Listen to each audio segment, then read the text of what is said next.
মুসলমানের ঈদ মাত্র দুইটি, ঈদে মিলাদুন নবী, এই দেয়ালের ঈদ মানে ওয়ালের ঈদ।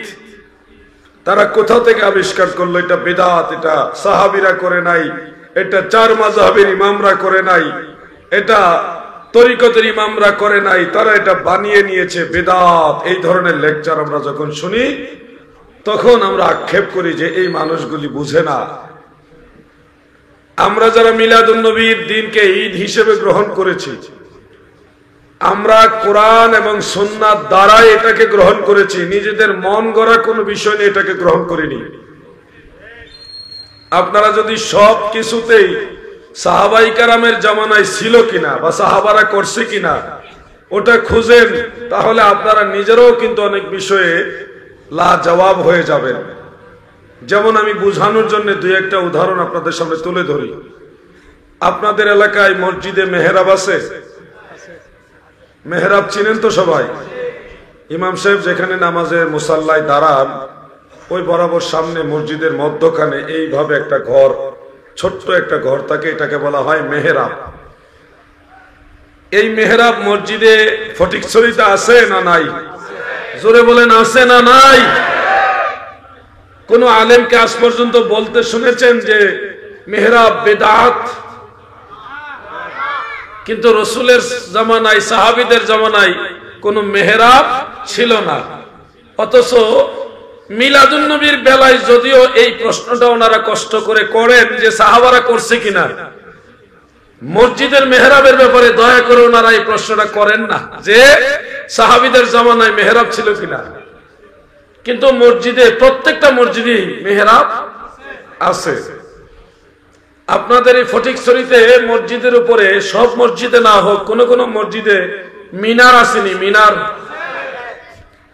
মদিনা শরীফে মসজিদে নববীতে মিনার আছে, কাবা ঘরের আশেপাশে অনেকগুলি মিনার আছে, সারা পৃথিবীতে অসংখ্য মসজিদে অসংখ্য মিনার আছে। কোন আলেমকে আজ পর্যন্ত বলতে শুনেছেন যে মিনার বিদআত? আওয়াজ দেন। কিন্তু এই মিনার রাসূল পাক সাল্লাল্লাহু আলাইহি ওয়াসাল্লামের জামানায়ও ছিল না, সাহাবীদের জামানায়ও ছিল না। আউনুল মাহবুদ শরহে আবু দাউদের মধ্যে উল্লেখ, বাদশা হিশাম বিন আব্দুল মালিকের জামানায় পৃথিবীতে সর্বপ্রথম মিনার আবিষ্কার হয়েছে। এর পূর্বে গোটা বিশ্বে কোথাও কোনো মিনার ছিল না।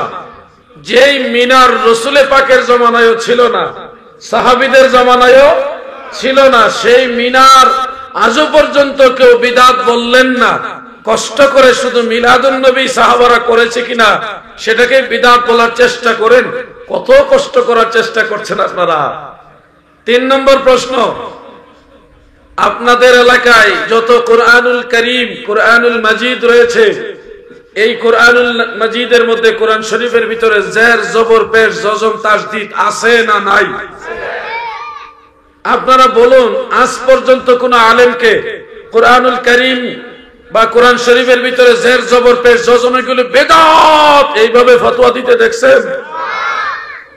কিন্তু রাসূল করিম সাল্লাল্লাহু আলাইহি ওয়াসাল্লামের জামানায়, সাহাবীদের জামানায়, এমনকি তাবিঈদের জামানায়ও ধরা যায় প্রথম দিকে জের, জবর, পেশ, জজম এগুলি কোরআন শরীফের মধ্যে ছিল না। বাদশা হাজ্জাজ বিন ইউসুফের জামানায় এসে কোরআন শরীফে জের, জবর, পেশ, জজম সংযুক্ত করা হয়েছে তিলাওয়াতের সুবিধার্থে, যেটা রাসূলের জামানায়ও ছিল না, সাহাবীদের জামানায়ও ছিল না। অথচ কোন আলেম কষ্ট করে কোরআন শরীফের জের, জবর, পেশ, জজমকে দয়া করে বিদআত বলেন না। আর ওনারা অনেক কষ্ট করে দয়া করে মিলাদুন নবীকে, ঈদে মিলাদুন নবীকে বিদআত বানাইবার চেষ্টা করছেন। কতই না কষ্ট করছেন ওনারা বিদআত চায় না। যদি ওনারা সর্বক্ষেত্রেই বিদআত না চাইতো, মানে কোন ধরনের বিদআতই না চাইতো, তাহলে শুধু মিলাদুন নবীকে বিদআত প্রমাণ করার চেষ্টা করছেন। আর এত এত বিদআত গোটা মুসলিম উম্মার মাঝে প্রতিষ্ঠিত রয়েছে, সেই বিদআতের বিরুদ্ধে ওনাদের কোনো কথা নাই। তাহলে বোঝা যাচ্ছে ওনারা অরিজিনালি বিদআতকে অপছন্দ করে বা বিদআত দমন করতে চায় এরকম না। ওনারা আল্লাহ রাসূলের ঈদে মিলাদুন নবী পছন্দ করে না। আমার কথা বুঝতেছেন আপনারা? ওনারা যদি বিদআত দমনের উদ্দেশ্যে এই কথাটা বলতো, তাহলে এরকম অনেক বিদআত তো আরো আছে। আপনাদের এলাকায় মসজিদে দান বাক্স আছে? মনে হয় নাই। যারা মিলাদুন নবীকে বিদআত মনে করেন তাদের মসজিদগুলোতে দান বাক্স আসেনি? আপনারা কি দয়া করে বলতে পারবেন যে রাসূল পাকের জামানায়, সাহাবীদের জামানায় মসজিদে দান বাক্স ছিল কিংবা মাদ্রাসায় দান বাক্স ছিল, এরকম কোন দলিল কোরআন এবং সুন্নাহর মধ্যে আছে? কেউ কি বলতে পারবেন? কিন্তু আমার ওই ভাইয়েরা দয়া করে মসজিদের দান বাক্স, মাদ্রাসার দান বাক্সকে বিদআত বলে না। ওনারা দয়া করে অনেক কষ্ট করে শুধুমাত্র ঈদে মিলাদুন নবীকে বিদআত বানাইতে চায়। আসলে বোঝা গেল ওনারা অরিজিনালি বিদআতের বিরোধী না, ওনারা মদিনাওয়ালার ঈদে মিলাদুন নবীর বিরোধী। উদ্দেশ্য খারাপ, এগুলো উদ্দেশ্য খারাপ। আমরা বলি বিদআত দুই ধরনের। প্রাথমিক পর্যায়ে বিদআত হলো দুই প্রকার, একটা হলো বিদআতে দ্বীনি আর একটা হলো বিদআতে দুনিয়াবি। দুনিয়াবি বিদআত আর ধর্মীয় বিদআত। দুনিয়াবি বিদআতের মধ্যে আছে মোবাইল, মাইক আছে, লাইট আছে, বাস, কার আছে, আর অনেক কিছু আছে। এই যে ফ্যান, এটাও দুনিয়াবি বিদআত। দুনিয়াবি বিদআতের ক্ষেত্রে হুকুম হলো, কোরআন শরীফের মধ্যে আল্লাহ তাআলা বলেছেন হুয়াল্লাযী খালাকা লাকুম মা ফিল আরদি জামিআ। পৃথিবীর মধ্যে যা কিছু আছে সবই আমার আল্লাহ তাআলা আমাদের জন্য সৃষ্টি করেছেন। আল হালালু বাইয়িন ওয়াল হারামু বাইয়িন। হালাল এটাও সুস্পষ্ট, হারাম এটাও সুস্পষ্ট। আল্লাহ এবং আল্লাহ রাসূল যেগুলি হালাল করেছেন এগুলি হালাল হিসেবে প্রসিদ্ধ। মা আহাল্লাল্লাহু ফাহুয়া হালালুন ওয়া মা হাররামাহু ফাহুয়া হারামুন ওয়া মা সাকাতা আনহু ফাআফু আন। আল্লাহ যেগুলি হালাল করেছেন, আল্লাহ রাসূল যেগুলি হালাল করেছেন তা হালাল। আল্লাহ এবং আল্লাহ রাসূল যেগুলি হারাম করে দিয়েছেন সেগুলি হারাম। যেই বিষয়গুলি সম্পর্কে আল্লাহ তাআলা হালালও বলেনি, হারামও বলেনি, আল্লাহ রাসূল সাল্লাল্লাহু আলাইহি ওয়াসাল্লাম হালালও বলেনি, হারামও বলেনি, নীরবতা অবলম্বন করেছেন, হালাল এবং হারাম কোনোটাই বলেননি, ওই বিষয়টাকে বলা হয় মুবাহ। আল আশবাহু ওয়ান নাযাইরের মধ্যে আলিয়া মাদ্রাসার কামিলে ফিকহ বিভাগে কিতাবটা পড়ায়, সেখানে একটা কায়দা উল্লেখ রয়েছে কাওয়াইদুল ফিকহ।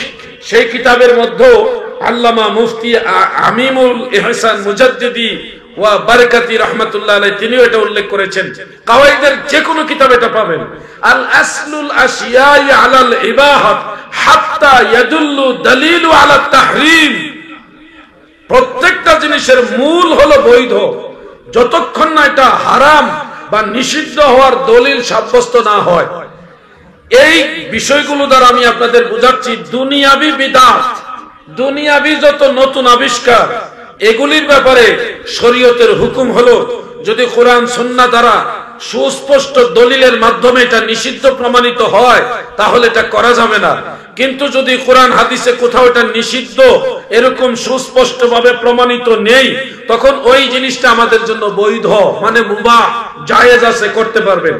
এই দৃষ্টিতে দুনিয়াবি বিদআত মানে মাইক, এই ফ্যান, লাইট, আরো যত নতুন উদ্ভাবন রয়েছে এই পৃথিবীতে, যেগুলি জাগতিক নতুন আবিষ্কার, এই ধরনের জিনিস যদি ধর্মের কাজে লাগে বা মানুষের প্রয়োজনে লাগে, কল্যাণকর কাজে লাগে, যেটা মানুষের ক্ষতিকর কাজে নয়, কারো ক্ষতি করার জন্য নয়, কল্যাণকর কাজে মানুষের প্রয়োজনে যদি লাগে, তাহলে এই ধরনের উদ্ভাবন বা এই ধরনের বিদআত বা বিদআতে দুনিয়াবি যেগুলি, এগুলোকে বলা হয়েছে মুবাহ, জায়েজ আছে। কথাগুলি মনে হয় কঠিন হয়ে যাচ্ছে নাকি? আমাদের আলোচনা হলো ক্লাসের মতো। আপনারা যারা শুনছেন এই মুহূর্তে আপনারা সবাই স্টুডেন্টস, যদিও আমার চাইতে জ্ঞানী গুণী লোক এখানে আছে। আমি জাস্ট একটা ফর্মালিটি মেনটেন করছি। দুনিয়াবি বিদআতের হুকুম যদি ইসলাম বিরোধী না হয় তাহলে জায়েজ, এটা করা যাবে। আর যদি ইসলাম বিরোধী হয় তাহলে করা যাবে না। এই হলো প্রথম বিদআতের হুকুম সহকারে, দলিল সহকারে আপনাদের বললাম। দ্বিতীয় বিদআতটা হলো বিদআতে দ্বীনি, মানে ধর্মীয় বিদআত। ধর্মের মাঝে অনেক বিদআত আছে। এই ধর্মীয় বিদআত প্রাথমিক দৃষ্টিতে দুই প্রকার। কয় প্রকার বলেন? কয় প্রকার? একটা হলো আল বিদআতু ফিল ইতিকাদ, আকীদার মধ্যে বিদআত। আরেকটা হলো আল বিদআতু ফিল আমাল, আমলের মধ্যে বিদআত। মনে রাখবেন, আকীদার মধ্যেও বিদআত আছে, আমলের মধ্যে যেমন বিদআত আছে, আকীদার মধ্যেও বিদআত আছে। বলবেন আকীদার মধ্যে আবার বিদআত কি? আকীদার মধ্যে বিদআত হলো সাহাবীদের জামানায় খোলাফায়ে রাশিদিনের আকীদার সাথে যাদের আকীদা মিল ছিল না, ভিন্ন আকীদা পোষণ করে সাহাবীদের বাদ দিয়ে ভিন্ন দল গঠন করেছে। যেমন খারিজিরা শেরে খোদা মৌলা আলী রাদিয়াল্লাহু আনহুকে অমান্য করে, অস্বীকার করে, তিনাকে বাদ দিয়ে 12,000 লোক তারা আলাদা একটা দল গঠন করেছিল, ইনিল হুকমু ইল্লা লিল্লাহ। ওই আয়াতে কারিমাকে কেন্দ্র করে মৌলা আলীর সিদ্ধান্ত মানে না, মৌলা আলীর তাফসীর মানে না, ফায়সালা মানে না। তারা নতুন আকীদা, নতুন একটা গঠনতন্ত্র, নতুন একটা আলাদা একটা সংগঠন তৈরি করছে, যাদের সংগঠন বা তাদের আকীদার সাথে মাওলা আলীর আকীদা মিল নেই। এই আকীদাগত যে ফারেক হয়েছে, পার্থক্য হয়েছে, এগুলাকে বলা হয় বিদআত ফিল ইতিকাদ, আকীদাগত বিদআত বা আকীদার মধ্যে বিদআত। যেমন ধরেন রাফিজি, শিয়া মতালম্বী যারা, তাদের আকীদার সাথে সাহাবীদের আকীদা মিল নাই, তাদের আকীদাকে বলা হয় বিদআত ফিল ইতিকাদ। মুতাজিলা, হারুরিয়া, জাহমিয়া, আরো যত বাতিল ফিরকা আছে, যেমন বর্তমানে ওয়াহাবি যাদেরকে বলা হয়, তাদের আকীদার মধ্যে গলত, আকীদার মধ্যে কি গলত, ভুল, মানে নতুনত্ব ঢুকেছে। যাদের আকীদার মধ্যে নতুনত্ব পয়েন্ট ঢুকেছে, যেই পয়েন্টটা সাহাবী তাবিঈদের মধ্যে ছিল না, সলফে সালিহিনের মাঝে ছিল না, যাদের আকীদার মধ্যে নতুনত্ব ঢুকেছে, তাদের ওই আকীদাটাকে বলা হয় বিদআত ফিল ইতিকাদ। বুঝতে কষ্ট হচ্ছে নাকি? তাহলে আমরা বুঝলাম বিদআতের দ্বীনি বা ধর্মীয় বিদআত কয় প্রকার? দুই প্রকার। প্রথমটা হলো বিদআত ফিল ইতিকাদ, আকীদার বিদআত। আমরা যারা আহলে সুন্নাত ওয়াল জামাত, আমাদের আকীদার মধ্যে নতুন কিছু ঢুকে নাই। আমাদের আকীদার মধ্যে যা যা ওই সাহাবায়ে কেরামের জামানা ছিল, তাবিঈদের জামানা ছিল, তাবিঈদের জামানা ছিল, চার মাযহাবের জামানায় যেরকম ছিল, চার তরিকার ইমামদের যেরকম ছিল, আমাদেরও সেরকম আছে। আমি আলাউদ্দিন জিহাদির আকীদার সাথে ইমাম আবু হানিফা রাহমাতুল্লাহ আলাইহির আকীদা মিল পাবেন, গাউসে পাক আব্দুল কাদের জিলানীর আকীদা মিল পাবেন। আমাদের পিসা হুজুর যিনি আসছেন, উনার আকীদার সাথে ইমাম মালিক, ইমাম আহমদ, ইমাম আবু হানিফা, ইমাম শাফি, হুজুর গাউসে পাক খাজা গরিব নওয়াজ, বাহাউদ্দিন নকশবন্দ, মুজাদ্দিদ আল ফিসানি, সিহাসিত্তার ইমাম, অন্যান্য সব ইমামের আকীদার সাথে পিসা হুজুর আকীদা মিল পাবেন। কারণ আমাদের মধ্যে আকীদাগত নতুন কিছু ঢুকে নাই। আমরা সেই আকীদা ফলো করতেছি যেই আকীদায় যুগের পরে যুগ, শতাব্দীর পর শতাব্দী, সেই সাহাবাদের জমানা থেকে এখন পর্যন্ত সবাই চলতেছে, আমরা সেই আকীদার মধ্যে আছি। এই জন্য আমরা আকীদাগত বিদআতি না। যাদের আকীদার মধ্যে নতুন কথা ঢুকেছে, যেই কথাগুলি সাহাবীদের জমানায় ছিল না, তাবিঈদের জমানায় ছিল না, চার মাযহাবের মধ্যে ছিল না, চার তরিকা বা অন্যান্য মুহাদ্দিসিন, ফুকাহা, ফুজালা, খুলাফা, সুলাফা, আউলিয়ায়ে কেরাম, তাদের আকীদার সাথে যে আকীদার মিল নাই, ওটাকে বলা হয় বিদআত ফিল ইতিকাদ, আকীদার মধ্যে বিদআত। এজন্য সবচেয়ে ভয়ঙ্কর বিদআতই হলো যাদের আকীদার মধ্যে বিদআত প্রবেশ করেছে।